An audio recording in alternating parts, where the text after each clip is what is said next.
Paschimbanga police হচ্ছে মূল প্রতিপক্ষ, তারাই এখানে এইসব করছে। ये पूरा चुनाव हो रहा है ममता पुलिस वर्सेस जनता। বাংলায় ভোট তৃণমূল লড়ছে সিবিআই, ইডি, এনআইএ এর বিরুদ্ধে, বিজেপি বলে কিছু নেই। আদি বিজেপিরা বিজেপি করছেন না, দলবদলু শুভেন্দুর মতো চোর ডাকাতরা গেছে, যারা এফআইআর নেমড অ্যারেস্ট এড়াতে গেছে, তারা আদি বিজেপিদের অপমান করে দলটার দখল নিয়েছে। বিশেষ পুলিশ পর্যবেক্ষকের সঙ্গে দেখা করে পুলিশের বিরুদ্ধে বিস্ফোরক অভিযোগ করলেন শুভেন্দু অধিকারী। এর পাশাপাশি 2021-এর বিধানসভা ভোট এবং পঞ্চায়েত ভোটে হিংসার প্রসঙ্গ টেনে লোকসভা ভোট শেষ হওয়ার পর আরো 3 মাস রাজ্যে কেন্দ্রীয় বাহিনীকে রাখার দাবিও করছেন বিরোধী দলনেতা।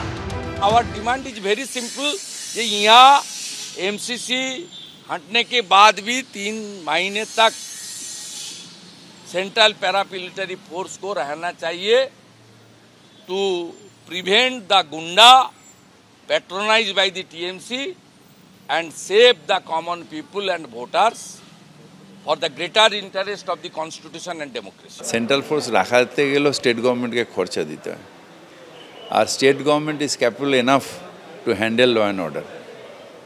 এটা হচ্ছে যে নাচতে না জানলে উঠান বেঁকা, অর্গানাইজেশন নেই, টোটালটাই সেন্ট্রাল গভর্নমেন্ট, সেন্ট্রাল ফোর্স, এটার উপরে নিজের এক্সিস্টেন্সটা রাখার দরকার। সোমবার বালিগঞ্জে বিএসএফ এর অফিসার্স ইনস্টিটিউটে লোকসভা নির্বাচনের বিশেষ পুলিশ পর্যবেক্ষক অনিল কুমার শর্মার সঙ্গে দেখা করলেন শুভেন্দু অধিকারী, জগন্নাথ চট্টোপাধ্যায়রা। বিধানসভা ও পঞ্চায়েত ভোটের প্রসঙ্গ টেনে একাধিক অভিযোগ করেন তারা। আমরা স্টার্টটা করেছি 21-এর বিধানসভা ভোটের পরে পোস্টপোল ভায়োলেন্স থেকে। আমরা 23-এর পঞ্চায়েতের রেফারেন্স দিয়েছি যে কিভাবে হাইকোর্ট, উচ্চতর আদালতের ইন্টারফারেন্স, 820 কোম্পানি প্যারামিলিটারি এসছে, সেন্ট্রাল গভর্নমেন্ট উইদাউট কস্ট দিয়েছে, তাদেরকে বসিয়ে রাখা হয়েছে। 55 জন মারা গেছেন, প্রার্থী খুন হয়েছেন, কাউন্টিং সেন্টারে কাউন্টিং এজেন্টরা ঢুকতে পারেননি, অ্যাপ্রক্স 1 কোটি রুরাল বেঙ্গলের ভোটার তারা ভোট দিতে পারেননি। তাই 21-এর পোস্টপোল ভায়োলেন্স আর 23-এর পঞ্চায়েত নির্বাচন এবং হায়ার জুডিশিয়ারির জাজমেন্ট, এনএচআরসির রেকমেন্ডেশন ইত্যাদি সব মিলিয়ে ওয়েস্ট বেঙ্গলের লোক গণতন্ত্র চায়, শান্তি চায়।